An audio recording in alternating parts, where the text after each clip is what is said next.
gilets jaunes. Après, c'est comme pour les soignants mardi dernier. Vous avez une infirmière qui a jeté des pierres sur la police. Est-ce qu'on a parlé d'une ultra soignant, comme on dit ultra jaune? Vous avez des gilets jaunes peut-être qui ont, oui, justement dérapé. Est-ce qu'on peut dire que ce sont les gilets jaunes qui dérapent? Ce sont les gilets jaunes qui sont violents. C'est facile, c'est comme quand on dit que la police est violente. Des personnes qui travaillent dans la police sont violentes.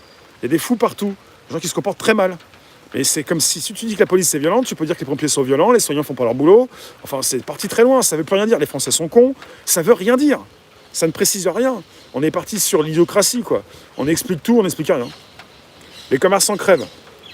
Oui. Mais maintenant, c'est pas que ça va être anecdotique, les gilets jaunes. Les commerçants vous disent, il y a eu les gilets jaunes. Il y a eu le 49.3. Ils vous disent pas que c'est que la faute des gilets jaunes. Hein. Ils vous disent les gilets jaunes, les retraites, parce qu'il y a les syndicats, tout ça, les grèves, RATP et compagnie, et ensuite coronavirus. Et maintenant, bah là, je suis foutu, je suis fini. Il n'y a pas que les gilets jaunes. Les associations de commerçants, tu t'en parles même pas. Moi, je suis pas contre les commerçants, je suis pas forcément en train de les défendre. Je suis pas payé pour non plus. Est-ce que je dois être payé pour les défendre? Mais je suis pas là pour les casser non plus. Hein. Les avocats ont manifesté. J'ai appris de sources sûres de David, ce monsieur que j'ai vu vendredi. Les avocats, pour la plupart des avocats, ils vivent pas bien. Le grand public a une image des avocats, vous vous dites, ils se font beaucoup d'argent. La grande partie des avocats ne vit pas bien. Ils ont du mal à vivre, ils ont des problèmes. Et ceux qui n'ont pas mis d'argent de côté par rapport à la crise sont bien mal en point maintenant, quoi. C'est compliqué pour beaucoup de professions. Hein. Et quand on voit que, des fois, on peut dire c'est la faute de la police, en fait, non, c'est la justice qui fait un travail qui ne plaît pas aussi à la police. Quand la justice remet dans la rue quelqu'un qui les interpelle plusieurs fois, il y a des soucis entre la justice, la police, les soignants, les pompiers. Il y a un sacré bazar dans ce pays. Hein. L'avocat des Gilets jaunes, David Lipskind, oui. Merci Linda, ouais. Il pleut encore. Un petit peu, vous en faites pas. Je vous abrite. Tout va bien.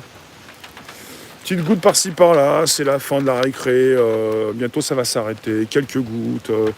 Ce qui fait dire à certains qu'il faut qu'on quitte parce que ça va pas s'arrêter, alors ça va s'arrêter dans 5 minutes.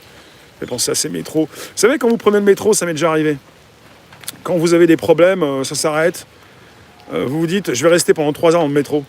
Au bout de 5 minutes, ça peut se décoincer. On est à Paris.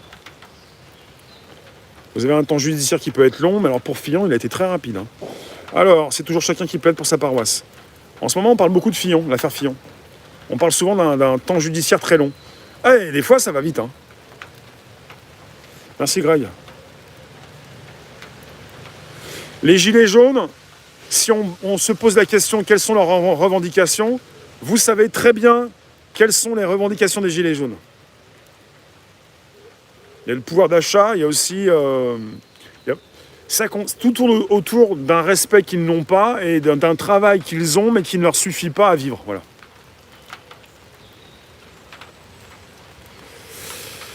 Marc, envoie-moi d'ici ce soir t'es présente. Pourquoi tu me dis donne-moi? Ah oui, toi.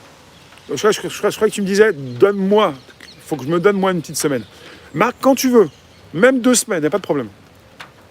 Je crois que tu me disais, il faut que je prenne des vacances. Oui, Marc, il n'y a pas de problème. C'est toi qui me... Il n'y a pas de problème. Quand vous pouvez, vous me souhaitez mon anniversaire. Ça vient tous les 7 du mois.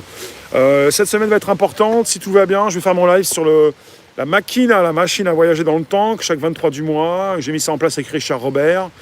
Pas de souci, Marc. Je crois que tu me disais, il fallait que je me donne à moi une petite semaine pour prendre peut-être des vacances. On est le pays le plus taxé au monde. Donc il y a des soucis dans ce pays.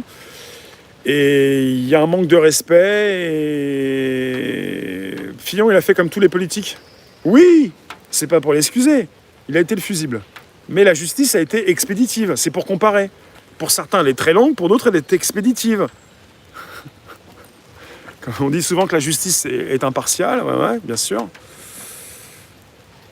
Les GJ sont des nuisibles, puisque pas entendus par le gouvernement. On peut dire que les gilets jaunes ont fait peur au gouvernement. Ouais. On en a parlé à l'acte 3. Toujours merci d'inviter vos contacts. Vous pouvez vous abonner également. On est sur un YouTube du soir, un débrief. Je vous ai proposé donc les... Tiens, on va faire un petit temps fort. Pas trop quand même.